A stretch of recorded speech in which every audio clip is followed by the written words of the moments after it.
Today's podcast is brought to you by Audible.com. Get a free audiobook download at audiblepodcast.com/Sorgatron Media. Over 75,000 titles to choose from for your iPod, iPhone, or MP3 player. I'm getting awesome, you're getting awesome, we're getting awesome, yeah, that's what I said now. I'm getting awesome, you're getting awesome, we're getting awesome, yeah, that's what I said. Ladies and gentlemen, welcome to the AwesomeCast, episode 8. Nice round number this week, where we sincerely apologize for last week's show quality. We had a little trouble there, but if we demonstrate that a lot of other podcasts have equally bad audio, and just to make up to you, because we love all of our listeners, no matter who you are, this show is presented to you free. Hey, I am your host, as always, Sorgatron, Mike Sorg. I have still not set up a title for myself. But on the line, as usual, is Rob De La Creta. How you doing? Hello, I am here today, feeling good. You know, with your black and white tint, it feels like you are coming to us from Eastern Europe, in some block over there. And, you know, when I finally, Europe is a lovely place this time of year. When I finally fix whatever is making your camera black and white, I think I'm still going to make it black and white because it looks very clean over there. You know, I mean, that's nice. It's not a comment on your apartment cleanliness. I'm just saying that the shot looks very clean over there. You know. It may be a little night vision-y, you know, who knows? But also, returning this week, is, AJ Kuftic. Me. How you doing? That's me. How you doing? I want mine in can I get my video in sepia? Can I get that? Coming to us from a whole 100 yards away, it seems. Now I see your house, or you see my house. Welcome to the neighborhood. This is how lazy we are. We will Skype from a few blocks away. But we must disclose, just in case you do go away. What are you coming to us on over there? I'm going to. This is just me sponsoring. I guess. Please pass. I'd like to thank Verizon Wireless for their lovely network. There's a guy with hipster glasses and like 500 people on the street making sure this show comes to you. Excellent. We got him on. Of course, there's a lot of iPhone news, and people seem to enjoy when we had our nice iPhone talk the first time around. So I invited AJ back to have fun with that. So I tried, we were talking about this beforehand. I tried very hard to find non-phone, or at least non-iPhone related stories, but it was very hard for me this week. Right off the bat, if anybody has anything they want to bring up that has nothing to do with the phone that they thought was interesting, please do. Please, before we get to our discussion today, because these are just going to be more of the same. I have one, but it's not related to the iPhone specifically. It is in phones, but not the iPhone. Is that okay? That's fine. Go for it. You look very relaxed there, by the way. I am. I'm relaxed. This is actually my new office chair. It's very nice. Anyways, I just got back from Europe. Mm-hmm. As you can see clearly here by the €2 coin that I'm holding, this is clearly worth more than some people's houses in America because the euro is a very powerful currency. I noticed something while I was over there. They... smartphone usage. Everybody I know here has either the iPhone or a BlackBerry, a Droid, or I know pre-owners. Over in Europe, they don't use smartphones. And it kind of amused me a little bit while I'm walking around, and I was actually without a cell phone, and I felt very alone in the world. But it's everybody has, like, a tiny little Nokia phone or a tiny little Siemens phone or a Samsung device or something like that, but they don't have smartphones. And it kind of amazed me because everybody here I know can't live without their data plan anymore. But over there, everybody uses text messaging. And well, seriously, when was the last time you saw a non-smartphone And did you wonder what it was like? I see a lot of... It is down to, like, if it's not smartphones, it's at least the messaging phones with all the buttons. You know, even my mother-in-law has upgrade, and my mother have both upgraded to, like, the puck slide out full keyboard deals. You know? Yeah, I think the last person in America who had this phone was my dad. He's on Verizon Wireless, and he has a LG VX, insert numbers here, flip phone that he's had for the last 5 years. I'm not kidding. He hasn't upgraded at all. And I've never understood that because as a nerd, I'm constantly like, okay, I have an iPhone 4, and next year when the iPhone comes out, I'll probably buy that one too. Or, you know, I gotta have the latest stuff, and I sit there and I look at these phones that are like 4 or 5 years old, and even the Nokia stuff, that stuff is brand new. These are brand new phones that look 5 years old to me because they don't have any features whatsoever. They use WAP for internet, which I didn't think existed anymore. And regular text messaging, and it just kind of blew my mind. The French and the Germans, they love their little phones. Now, don't they have really prevalent broadband over there, though? Maybe that's a little bit of the trade-off for it. It isn't free broadband? No, like free I mean, Wi-Fi? like aren't they one of the aren't a lot of the countries over there like you know, we always talk about how the U.S. is really behind in their broadband, like price versus our speed and everything. Isn't like Europe, maybe England I hear about mostly, like aren't they one of the, you know, one of those areas that are just their speed is pretty good. So maybe it's one of those, maybe they haven't transitioned to needing the mobile because they have such good connections at home. Well, their networks over there are literally packed so tightly together because you're talking about a very, very small landmass. Europe overall is actually really small. So they have GSM everywhere. Mm-hmm. There's a million carriers, but I think it's a difference between the carriers there and here. Whereas we were offering up like unlimited data and all that stuff, which is going away. They're still offering. Well, yes, it's gone. But really, what AT&T did was inserted a European data plan setup. Mm-hmm. Like their data plans aren't that big. Their minute plans are tiny. Like you get 100 minutes for 200 minutes. Like the bare minimum here is 450. Over there, it's like 50 or 100. Well, There's a lot of pay as you go. I mean, and pay as you go is huge in Europe. It is massive.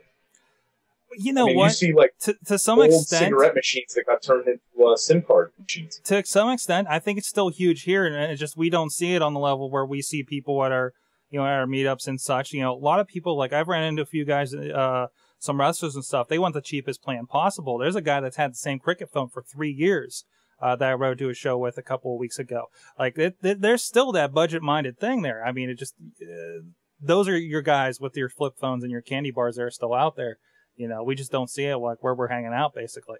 I would safely assume that, but I know that everybody wants the iPhone. Mm-hmm. Everybody wants these other things, but I don't think they want to pay. I mean, my cell phone bill is close to $100 a month. Yeah. Unlimited text, unlimited data, and the lowest minute plan I can get is like $100 a month. Yeah, I think I'm rocking 260 something with 5 phones, 2 of them iPhones. Whoa. So... Gotta help the family out. You're connected though. Yeah. That's why you have a show on the internet. That's right. That's right. My family has no excuse to be able to get a hold of me now. So, but still, and I think there's a reason for that data plan stuff, and I want to get to that a little bit with our discussion later. So, okay. But as far as the Nokia thing, like Nokia is really like, I know people kind of crap on them here. Say Symbian isn't really much to it and everything. But they kind of own Europe, don't they? They really do. I mean, every single candy bar phone I saw was a Nokia. I think Nokia still holds a 50% market share worldwide. Yeah, that's the thing. Nokia owns the world because they own the candy bar market. Like, if you go buy a candy bar phone, you're probably buying a Nokia. Yeah. And it's, you don't see them as prevalently here because nobody buys, AT&T doesn't buy Nokia phones. because Nokia smartphones suck. Yeah. But I know that in emerging markets, the third world countries, Nokia owns them. Oh yeah, absolutely. Especially when you look at markets like in Africa, which sounds really strange, especially in South Africa, but the amount of saturation of how many people have a phone. Like, you might not have a house, you probably don't have a car, but you absolutely have a phone, and it's probably a Nokia candy bar phone. Now, Rob, you've had a lot of phones pass across your desk. Have you dealt with any Symbian hands-on? Symbian? Nokia? No, I haven't. So they're not even trying to get them in a reviewer's eyeball. That's interesting. Well, no. It's not that. Name me a Nokia phone in the States right now on a carrier, not like you went online and paid a mountain of money for it. I know the N90. Name me a Nokia phone. Is the N90 on AT&T? Oh, I'd say the N90 is in the case of what you're saying before. It's you go get the $500 unsubsidized phone like people were getting the Nexus One. So, but these phones don't exist as a real thing in America. Like, because people, honestly, fictitious. if I go to buy a phone, okay, if my sister wants to go buy a phone, she goes to a Verizon wireless store or an AT&T store. I'm really pimping Verizon today. It's amazing. She goes into a carrier store and goes and buys a phone. My brother wants to do it. He goes and buys a phone. I can't name a Nokia phone that isn't a candy bar phone in either an AT&T or a T-Mobile store, and I don't think they even make CDMA phones anymore. Exactly. I'm on AT&T's website right now, and I wanted to check out AT&T's offerings. They actually have a decent spread. The top would be the Nokia E71, which is it reminds me of the Blackjack. Yes. That's a Windows Mobile device, right? Yeah, I believe so. And there's the Nokia 6350, which is a clamshell. The Nokia Surge, which is like a sidekick slider. And then the 2330 and the 2720, which are one's a flip phone, one's a bar phone. But they're certainly not they're not trying to sell them. And the good Nokia devices, like when you go over into Europe, especially into like the home companies of Nokia, like Denmark, they have some sweet phones, but there's no subsidies for those phones in the United States. Yeah, the N97, they have the MIMO OS coming out, which is effectively a desktop OS on your phone. Like, they're doing crazy stuff. Nokia, I know you're probably not watching this, because SPU is very far away. But come to the U.S., They're also, it's also a matter of their hardware design. Nokia's hardware design is awful, but their software design is great. Like the N97 is practically a plastic brick. Like, it's bigger than the first Android phone that came in the US. It's like you could beat somebody to death with the thing. It's not a sexy piece of hardware by any means, but the software is pretty nice. Yeah, I think they've gotten better. But the problem is that Nokia itself isn't going to try to make nice hardware. No, and they're very... people have tried to talk to them about their hardware and stuff, and they have a very... I don't want to say they're stuck up, but they're extremely closed-minded, and there's an atmosphere within Nokia as a company that laughs at things like the iPhone. They don't look at the iPhone and say, okay, Apple seems to be successful by creating a very intuitive device with a great, interface, and they're offering this, that, and the other thing that we don't have, and that's why they're succeeding or whatever. They look at it as a kid's toy. Like, there's actually literature within the company to make fun of companies like BlackBerry and Apple because their devices are nowhere near as good as the Nokia. Well, it's kind of weird. Speaking of other devices from other places, this past Thursday, the Droid X was released. It was the big iPhone killer. People want to label it, of course. I actually got my hands on one yesterday. My manager at work actually was in town. And he picked up a Droid X and an iPad last week, which was kind of interesting in itself. But these things are huge. Yeah, they're giant. They're huge. Yeah, I think last night when we met up with Mitch at Fatheads, he had an Evo 4G, right? Yeah. Funny story. That's his first smartphone. Funny story. He's got a laptop in his hand. Yeah, that thing is gigantic. It is an absolutely massive device, and I think that's the turnoff for a lot of people. Now, I have big hands. I mean, I can. This is an iPhone in my hand. I can hold it with ease. Okay, I'm not going to go out of my way to go buy a laptop that I can hold in my hand. I mean, they're like, oh yeah, it's got a 4.3-inch screen. Yeah, diagonally, which means that phone is close to 6 or 7 inches long. Pythagorean theorem. So it amazes me. Throwing a theorem out on the AwesomeCast. Yeah, wow. I'm dropping math. But it amazes me that they have these devices that are absolutely massive. My sister has a Droid X, which I'll be honest is a really nice phone. It is it's iPhone size. Yeah, a few friends of mine have picked that up for their Droid selection. But the Droid, the original Droid, or as it's called around the rest of the world, the Motorola Milestone. There's a little trivia hint for you kids. It's a giant device, a giant, bulky, plasticky thing. Rob, the Motorola Devourer, is a sidekick. Yep. I think I'm actually gonna. I really needed to write something about the Droid, and I couldn't quite put my finger on what I needed to write about. And since they've end-of-lifed the Devourer in the last week, Verizon has said that they will no longer be supporting that product, and they've only had it for 3 months. And I had a discussion with AJ the other day, and I was like, I can't put my finger on it. And he's like, it's a sidekick. And I was like, oh my God, you're right. It is a brushed aluminum sidekick, and that's why it was not successful. Right, it's a sidekick. The Droid X and coming soon, the Droid 2, that one's probably dropping next month. I heard the 23rd. Yep. The Droid X is literally it's an Evo 4G, but for Verizon. And without the WiMAX chip.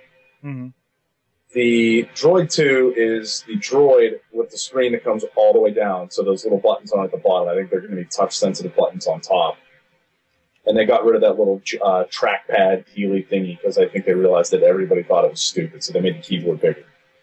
But while I appreciate the handset diversity that Droid is starting to get into now, I think they really need to. I was hoping, and I don't know if you guys saw this. Google is discontinuing the Nexus 1. Heard about that, yeah. Well, they're talking about the release of the Nexus 2 at this point. Yeah, and I'm hoping to get my hands on a Nexus 1 very shortly. But I noticed that this handset diversity has led to certain things happening in the market. Like AT&T just got a legitimate Android device in the HTC area.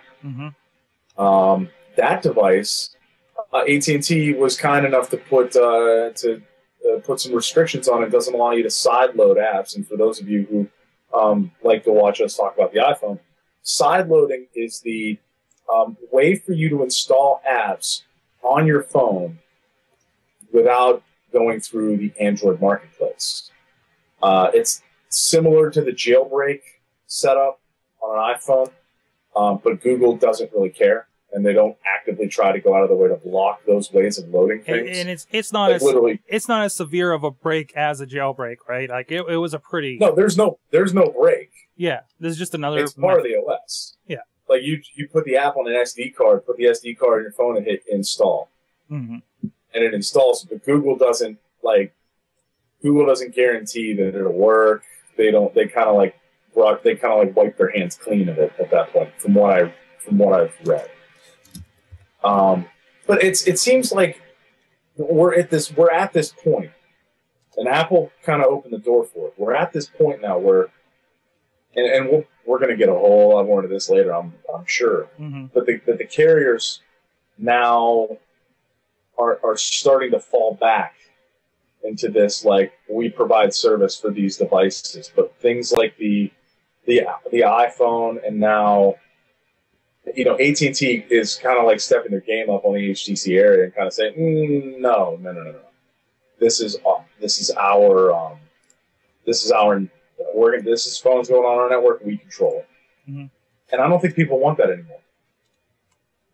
People feel they bought something and they want to do with what they will. Like I said, we will get a little bit into that later. First, I did have a couple stories, iPhone stories technically, a couple that have personally ticked me off. First, and everybody kind of saw this coming. The iChatter. Well, let me bring my note up here. The iChatter software has been removed, shockingly, from the App Store. For those that haven't seen this come up, it's basically chat roulette for your iPhone. I'm so disappointed about this because you know what? When I got my iPhone 4 in my hand and I used FaceTime for the first time, a light went off in my head and I said, "Oh my God, chat roulette on the iPhone 4. I can't wait to see what comes of this." And now I don't get to troll the videos of the results. I know. I made so many I was so greatly concerned by chat roulette on the iPhone that I can't handle it anymore. I know it's altered everybody's career moves here in this show. Come on, how did that even get through? Did somebody just not know, you think? Somebody fell asleep at the wheel. Somebody. This is somebody that doesn't get out and watch even the Daily Show, to know what this thing was about. But, I feel like when the iPhone 4 came out, like the guys who sit in the big room that review all the applications, they were given us a new special poster by Steve of the commandments of app approval, and like number 6 on the list was no chat roulette. Mm-hmm. Mm-hmm. And somebody didn't see it. And or somebody went, $5 says you won't approve that. You do feel sometimes there's a running poll at the Apple offices for what they can slip through. And speaking of things that didn't slip through, I reported last week. I was excited. I have my little license to the Play On software. Waited with bated breath for Thursday for them to release it. And there's a statement that says why they didn't. Play On received approval. This is over at PlayOn.tv. That's still going. They received their approval in June of 2010 for their application for all 3 iDevices. Set to launch on July 15th. It was developed to allow, of course, if you're not familiar with the Play On service, basically you put the software on your PC. Sorry, Mac users. That's my problem with it. And it allows you pretty much to stream Hulu, Netflix streaming, to multiple devices, like every console, a few TV devices. I think Roku box Roku kind of already does that. But anyways, and they put it back in review on the 15th without telling anybody, apparently. I'm sorry, on the 12th, they actually put it back into review. And they're waiting on word to figure out the fate of it. And there's been no word since Thursday. This is now Tuesday, of course. So a victim of the app approval process for something that even they make the point here. Other similar iPhone apps have been approved for the marketplace that can currently be downloaded, including Sling Player Mobile and iDisplay. So we're confident we can work through this issue. And they go on to say that it's a similar service to stuff already out there. So we don't know. I wonder if this is related to, I wonder if this is similar to Fring. What happened with Fring and Skype? No, Fring was that was a Skype thing. That was the Skype user. Yeah, but I'm wondering if it's the same. I'm wondering if it's similar. But I'm wondering if, like, Hulu, this might just be me being a real conspiracy theorist. The one idea is the Hulu Plus might have been something that have to do with it, since of course that's going to be a big thing I think for Apple to get on their devices. But and I also think Hulu has been in combat with guys like Boxy. I think they've blocked Play On a couple of times themselves. And there's always been workarounds and everything. And they haven't really said that it's been a violation of their terms is the thing that we're aware of. And now that they have their deals to get on all of your PlayStations and streaming TVs and everything, we can kind of see why they were maybe trying to keep you off some of these other workarounds like Boxy and Play On here. Who knows? Who knows? We'll have to wait for the Wired article on that, I guess. Another one, and this is a personal gripe. This is a personal gripe, and I've been complaining about this week too. So, I don't know if people are aware of the Orb Media Player, a similar service, but it serves your videos and stuff on your computer and music and photos to, over the internet and to, devices like your PS2 and stuff. And there's actually an app for the iPhone. Several of them, actually. They divided them up by function. And at the time, I picked up the $5 one to stream video to my iPhone. Here I find I can't re-download that because they're making everybody do the Orb Live for $10. So, have you guys experienced this where you buy an app, gone back to try and maybe re-download it or put it on like maybe your new iPhones or anything, and it's not there anymore? The one big one that I have that's still floating around in my iTunes is Google Voice Mobile. Yeah, I still have GB Mobile. So Apple. So, well, that was something actively pulled. This appears to be something that was discontinued by the developer. I have, I have the Google Voice stuff because I was actually slated to review like 3 Google Voice applications for Macworld, and it was going to be kind of a big deal. And then they pulled it, but I still had like the beta tokens from like 3 developers. So I still have fully functional Google Voice applications on my phone, even though I don't really use Google Voice because it's not very functional. That's my own gripe. But I also have, if I could remember where I put my phone, I have it's on my, hold on, it's complicated. It's, what the hell the heck is it? I have, is that it?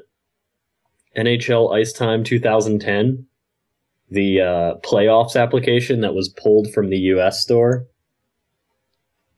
by Apple and the developer due to a contract issue in which apparently streaming information of the NHL playoffs was relegated to Verizon, and they didn't have rights to it in the United States. They had an exclusive deal for the phone stuff.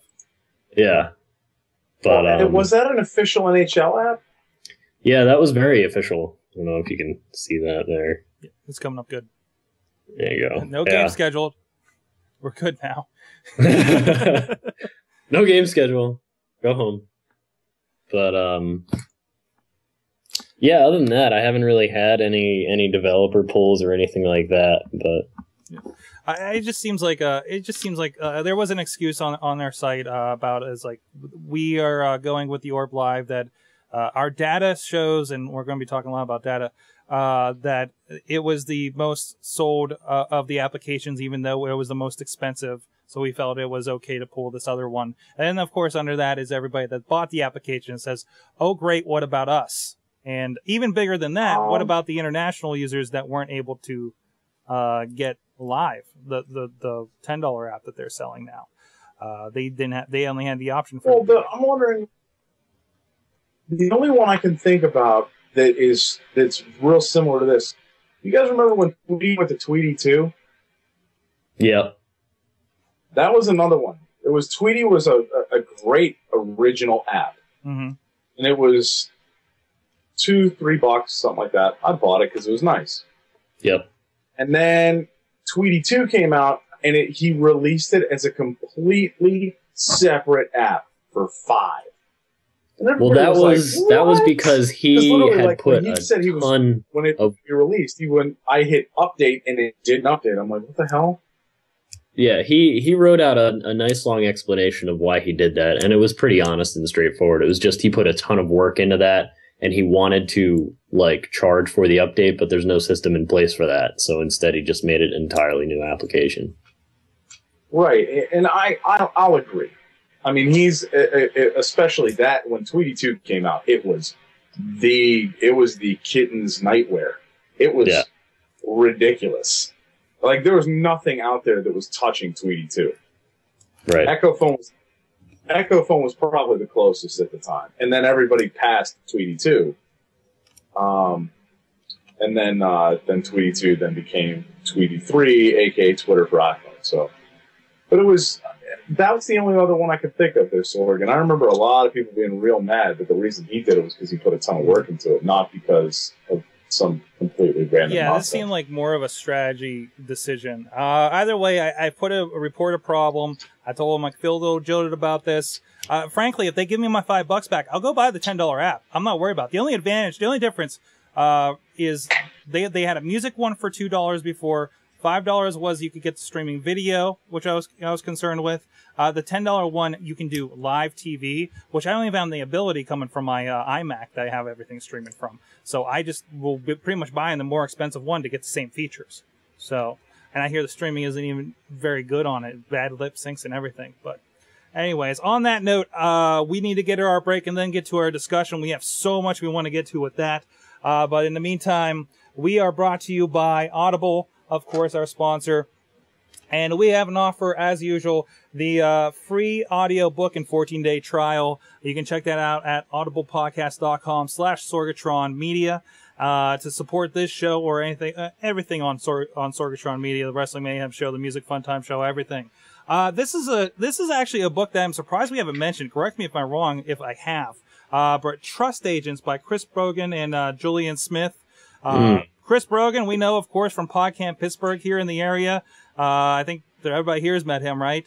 Really great guy. The founder of PodCamp. This is a book that he did with Julian about social media and what kind of social media person you are, or can become, or how to use it. It's a really good book. I think even my vice president at work has read this book, trying to figure it out as we figure out our strategy. But go check that out. Trust Agents, Chris Brogan, Julia Smith. They read it themselves. Really good book. Can be yours. audiblepodcast.com/Sorgatron Media. Free 14-day trial. No risk for you. And there's that iPhone and Android and BlackBerry app. So you can check that out on the go. Because everybody listening to this probably has a smartphone these days. So. Yeah, Nokia. Get at me. Nokia. Yeah, where's your Audible, huh? Where's your Audible app? Huh? Exactly. Where's the Mimo S60 Audible app? Nowhere. That's where. So our topic for tonight is stems from this whole press conference that happened Friday. Where do we start with this, guys? Seriously. Number one, I'd like to point out that I would have loved to have watched this crap live, but I was stuck at Charles de Gaulle Airport in Paris, and thus had to read this on some free Wi-Fi I stumbled upon. Oh, that's okay. Somewhere. I don't think anybody could have watched it live. It was they didn't have any streams as usual, but we had the fantastic experience of the Twit people reading the blog live and giving us comments. Yeah, I like the. By the way, this would be an opportune time to say that I enjoy the GDGT, the Gadget live blogs of all Apple events. Ryan Block, you do nice work, sir. You do nice work. I do believe that's one they were following. I think they were tossing back and forth between the GDGT and the Engadget one. Oddly, nobody goes to Gizmodo anymore. I wonder why that is. It's because Gizmodo got their media passes pulled. Don't buy iPhones in bars, kids. You know, I thought they had one to this, though. I don't know. I could be wrong. But yeah, apparently, sorry guys, we mixed up, even though it really doesn't affect a lot of you guys. Free bumpers for everybody! And you get a case! And you get a case! Everybody look under their seats right now across America. You got a case under there. Everybody here gets a wow! Yeah, exactly. So, and in the meantime, we've thrown every other smartphone maker under the bus.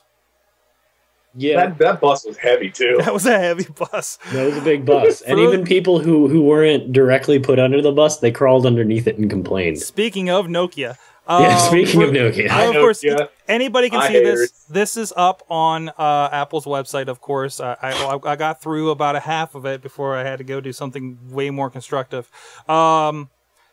Basically, they started off saying, "Hey, we got an antenna problem. We're all holding it wrong, I know.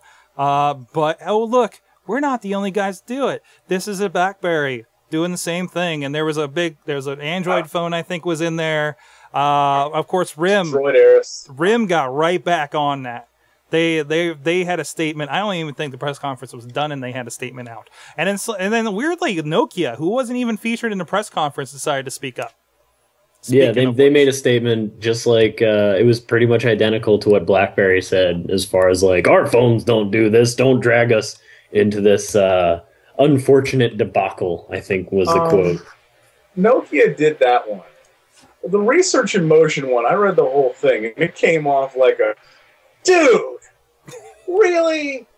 That was the general tone that I got out of there. I think BlackBerry's quote was, "You don't have to hold our phone a special way to make a phone call," or something, or like, we don't need a rubber band around our phone to make phone calls, something like that. There was something along the line of, "We don't appreciate Apple pulling us into their debacle."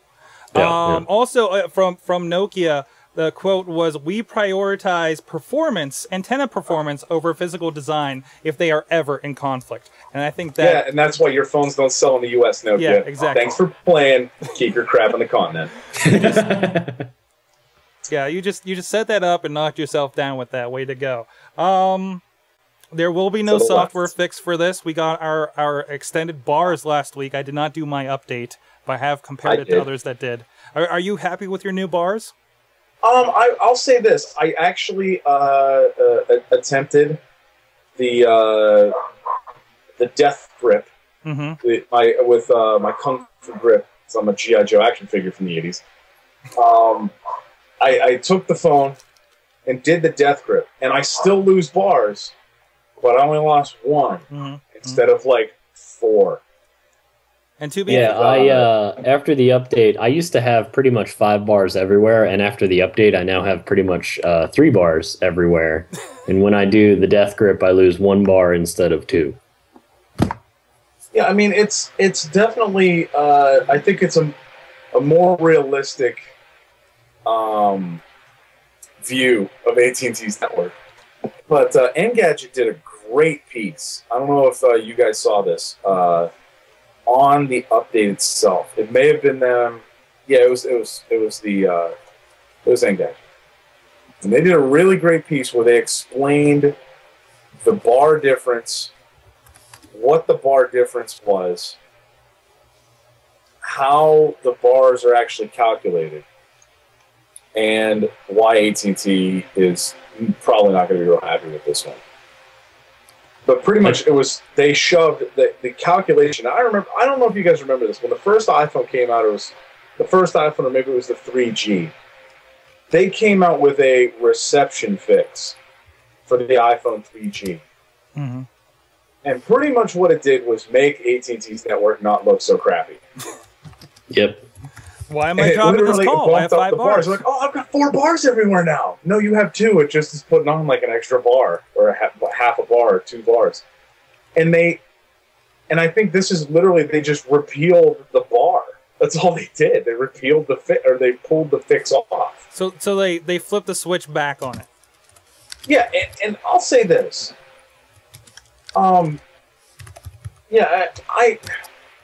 It's a far more, the way that it looked before was 4 and 5 had this huge range. And then 3, 2, and 1 had this tiny little range where if you had 3 bars, you could go all the way down to 1 bar with little to no effort at all.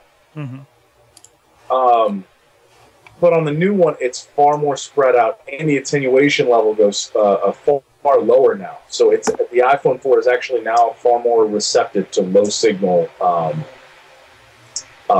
areas. Yeah, it looks like they increased the bit error rate a touch. Basically, the big difference is when you look at it was AnandTech who did the full technical breakdown, and Engadget did a follow-up to that with a bit more information. But AnandTech are the guys who actually ripped it apart. And originally in 4.0, to get geeky, decibel signal loss, high end of negative 51 decibels to negative 91 decibels was having 5 bars. And then when you got down to negative 101, that was 4 bars. And then negative 103 is 3 bars, negative 107 is 2, and negative 113 would be 1 bar. And below that, it wouldn't take anything. You just lose signal.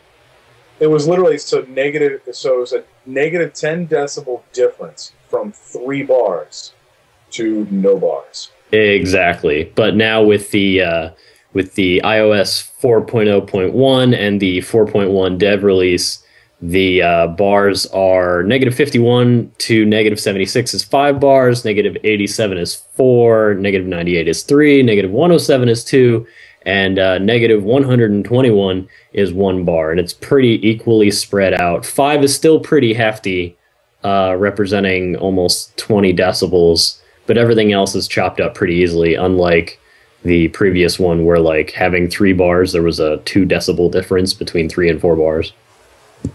Well, I glazed over with that. Well, that's what science is hard. You out a little bit. Wow. All right. But yeah, I think the press conference went pretty well. A bunch of people read into it as kind of like whiny. Some people were saying that Steve Jobs lost his mind. I can't blame the guy for anything he said, because as I've said in the past when we talked about this, a large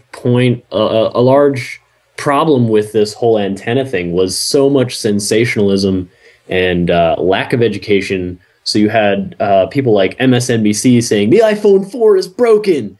It wasn't broken. When you actually look at the numbers, like the numbers that Steve showed, there was, of all iPhones purchased, 0.55% had actually made a call into Apple Care to report a problem, and the return rate was a third of what it was for the 3GS. Yeah, let's get into the numbers. I believe the call rate was percent of Apple Care calls for the iPhone was 0.55. Yep. And return rate for the 3GS a year ago for early owners was 6% versus 1.7% for this generation. For the iPhone 4. It was mostly that people had heard about it. They were able to reproduce it, but it looks like in the grand scale of things, what was happening was people heard about it and they could talk about it, but people who actually experienced the problem, as in they could not use their phone as a result of this design flaw, the numbers of those people was extremely small, and the whole thing got blown out of proportion because it was the iPhone, and they sold 3 million units in 3 weeks. It was interesting how they rolled the numbers around. They talked about how reason this is more noticeable now is because 80% of people with the 3GS walked out with cases because it was the same form factor. There were cases available for the 3G, so though of course they were there. There was a shortage this time because they wouldn't show the design to anybody because it would obviously leak out. That worked so well for them this time around. Well, here's what I'm going to throw the anecdotal evidence to Rob's point. Go for it. I went to Chili's. All right. Well, normally I don't go to Chili's because Chili's is an establishment of eating, and I don't like to eat out so much. But anyways, I'm at Chili's, and the waitress notices that I have an iPhone 4. Mm-hmm. And she goes, "So, do you have the thing with the phone where it doesn't work?" And I'm looking at her going, okay, really? That's the problem. That's it. And then she pulls out the iPhone 4. She's got it too. So I'm all right. I see what you did there, waitress lady. And she thought that I had the bumper. I don't have the bumper. I have, I don't know, and Sorg, I apologize for video quality here. I have the iFrogs case, brought to you by a company called iFrogs. Just hold that still for a little bit because they're just getting a little bit of blurs, but... Okay.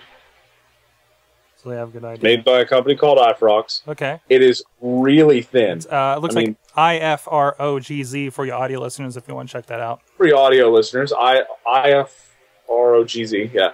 The nice part about this case is that it's really, really thin.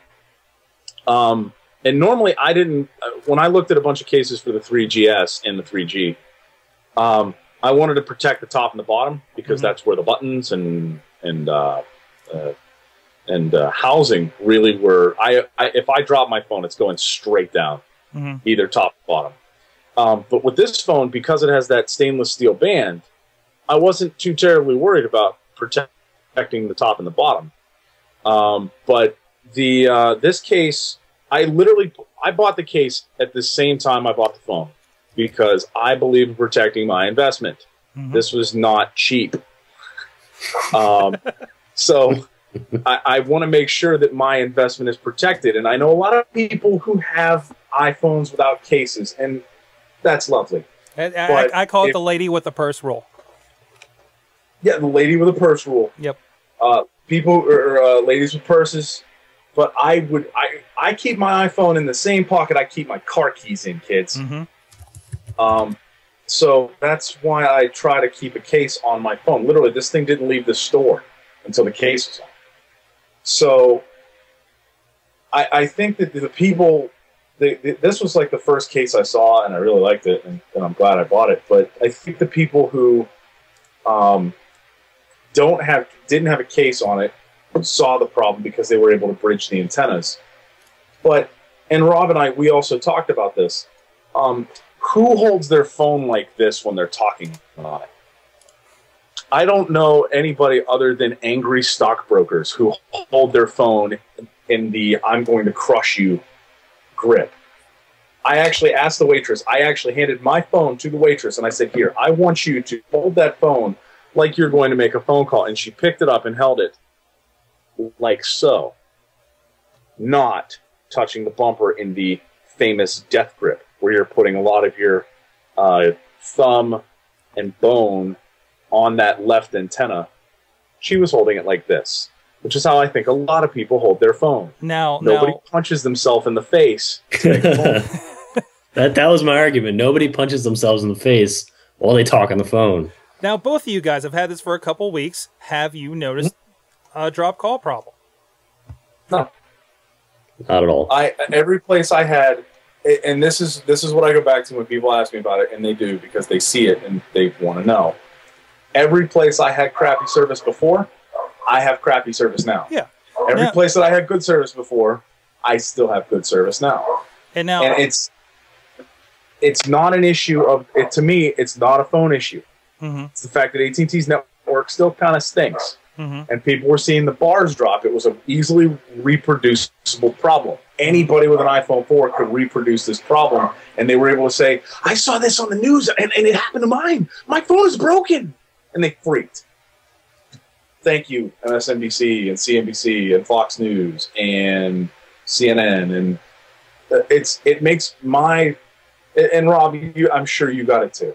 Anybody with an iPhone 4 saw this problem and was like, "Oh, what do I do?"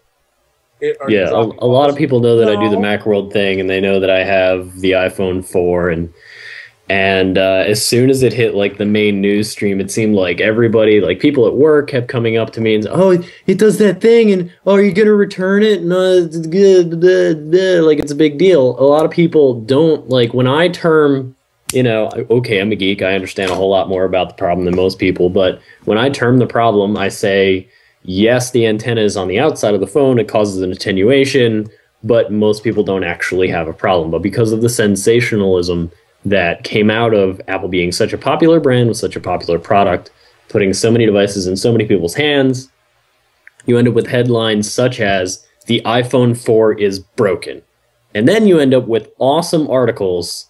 I would really like to talk to the moron at PC World who wrote this thing about saying that Apple should completely abandon the iPhone 4 and even go as far as to redesign the next device entirely physically so it doesn't appear to be the same device because this has been such a terrible, terrible thing. Hey, hands up, kids. Hands up. Let's pump the brakes on this real quick.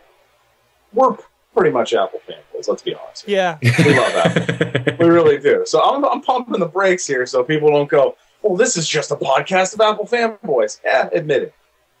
But I remember, and Sorg, I saw on the list there of articles, the Microsoft, was it Ballmer? I think it was Ballmer. No, it wasn't Ballmer. Let me pull it up here. I know it's on the second page. This was actually an article that came out before the press conference. Last COO standing, MS executive compares iPhone 4 to problems to Vista. Yeah. So it was let's see here. It was Kevin Turner. who is the some guy. I don't know. He's is he really the COO for Microsoft? I think he's a former COO. I don't know. All right. Well, regardless, he's got a great mustache. And he does. Wow, you can sweep the floor with that thing. Really good. He is the COO. He's sitting here calling it Apple's Vista. I'm not going to call it Apple's Vista. Not at all. This isn't Apple's Vista. This is a problem. And the people who saw it were the 3 million early adopters. Yep. 3 million. And I guarantee Steve's going to come out at like Macworld. He's going to come out. I think the next event, they'll probably have an iPod event in September. It's usually the way these things will work because they like to wait until the kids are in school and then drop the new technology so it's not part of some back-to-school sale.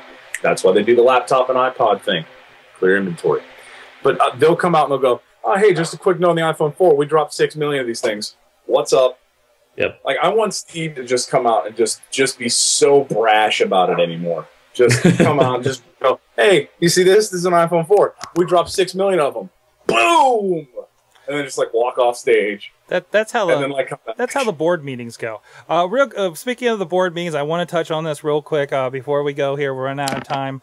But there was a pretty amazing and very well timed Wired article. Now, see, I get Wired. I got it from free subscription. I keep forgetting there's stuff in there I want to read because it's paper. But this flew all over Engadget and everywhere else. I decided to pick it up and read it. You guys, I think, have read through most of it too. Basically, it outlines the torrid relationship between Apple and AT&T all the way from the beginning through unnamed inside sources. It looks like. What did you guys think of this article? I thought it was pretty much everything that everybody thought was going on inside of Apple and AT&T. Okay, that's AT&T is had a reviled service. Nobody. I have yet to hear anybody go, AT&T is the greatest cell phone company on the planet. Nobody will say that. Nobody says, I love AT&T. I like AT&T. It works where I go. Yeah. But I know that if I leave the general Pittsburgh metropolitan area, I go into Edge and my iPhone is a paperweight at that point. Oh, yeah, absolutely. When I went back to New Jersey to visit my parents last Christmas, I was so used to being saturated in 3G being in Pittsburgh.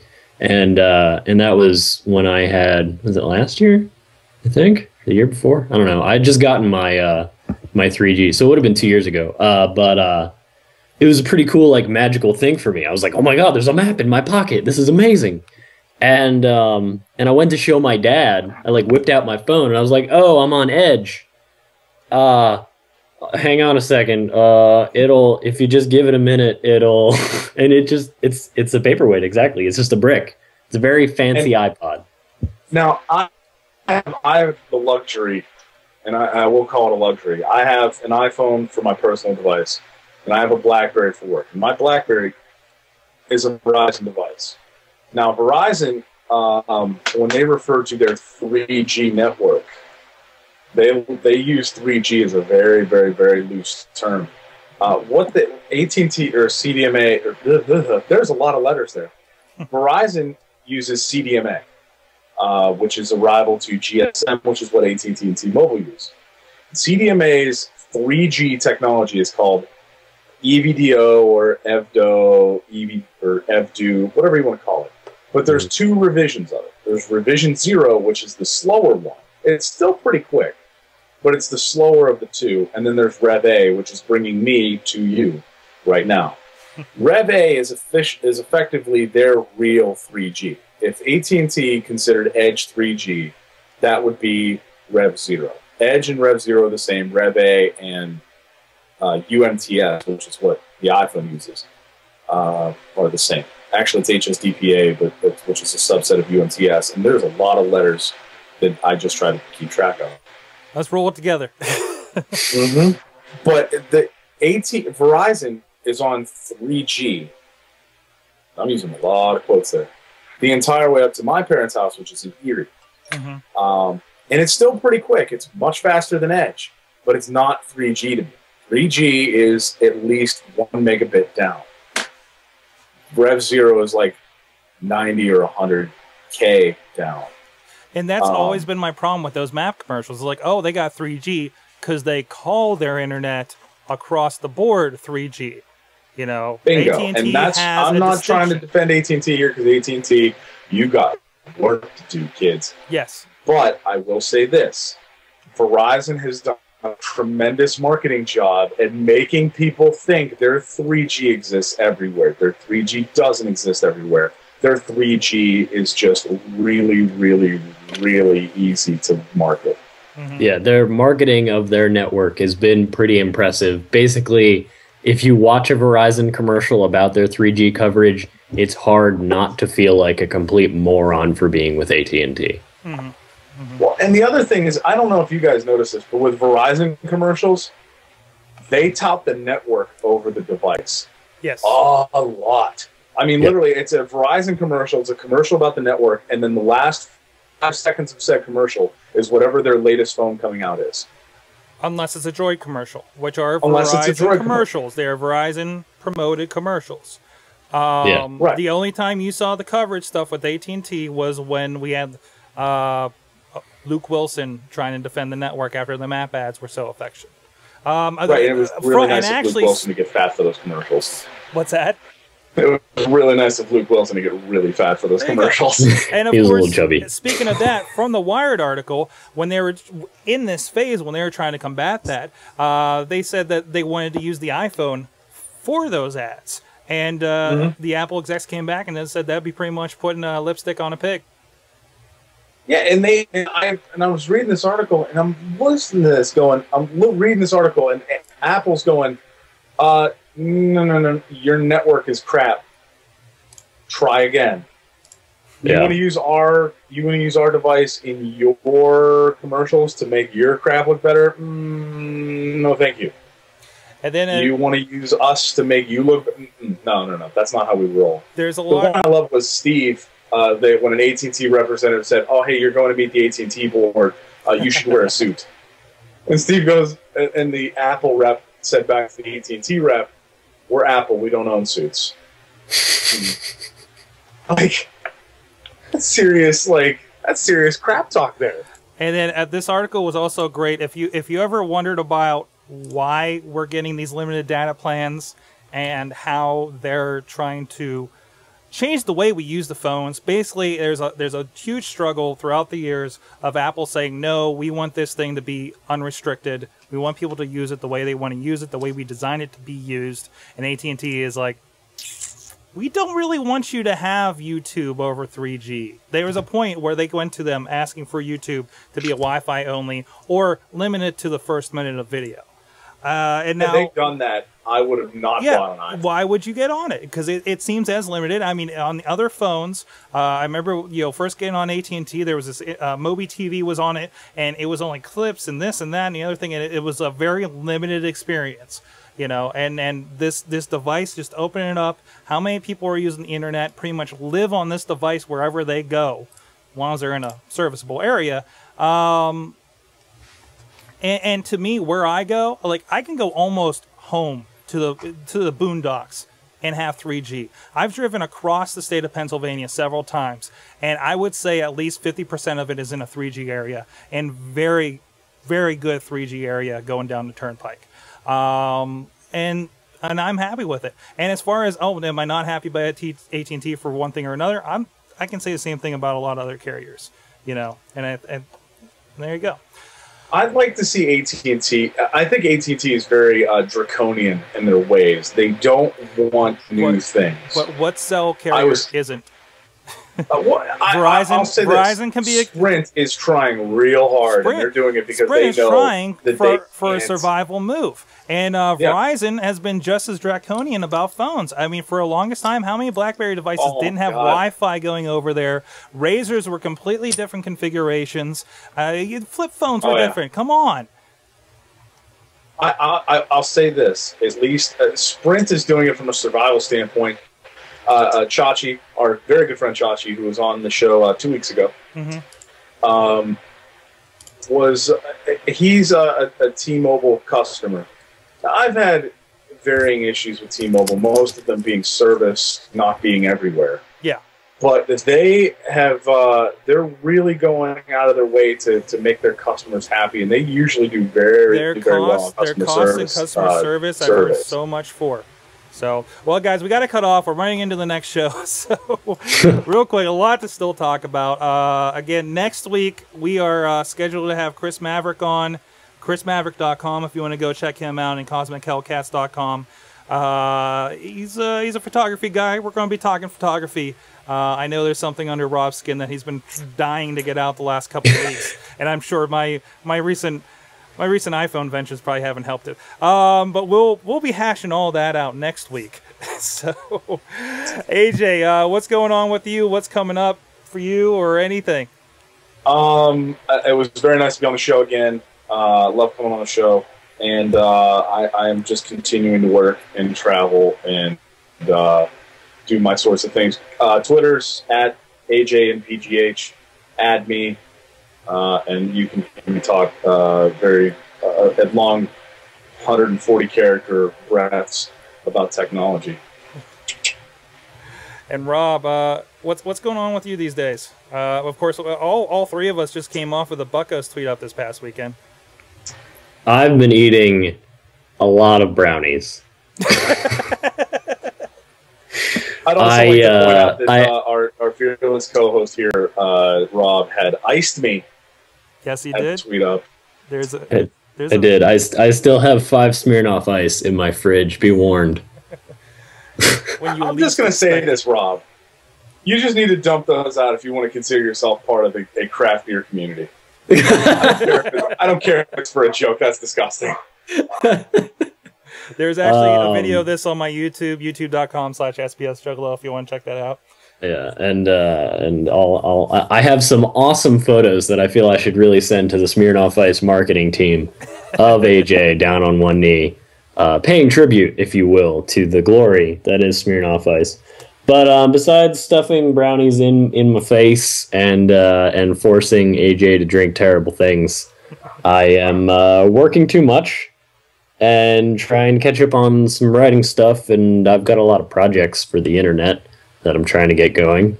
Otherwise, I'm on the internet as always at robjdlc.com and on the Twitters at the same robjdlc. Fantastic.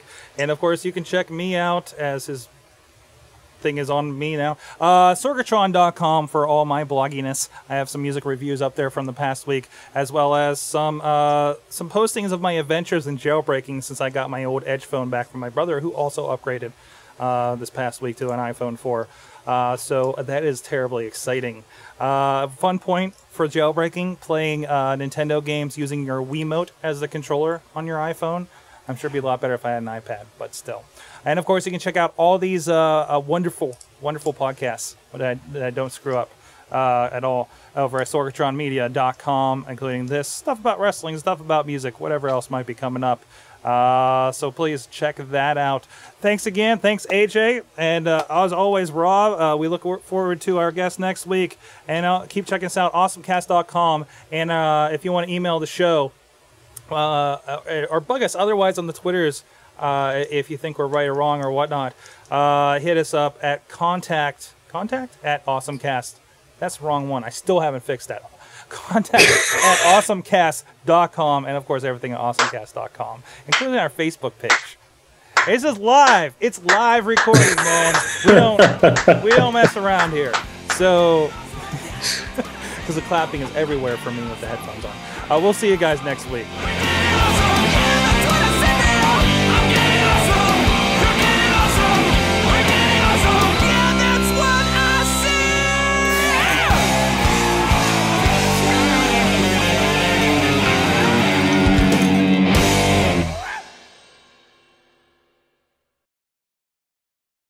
Check the levels. We have volume. I see the volume this week. We did not mess that up again. Check. I do not make the same mistake 2 weeks in a row. Ladies and gentlemen. Levels. All right.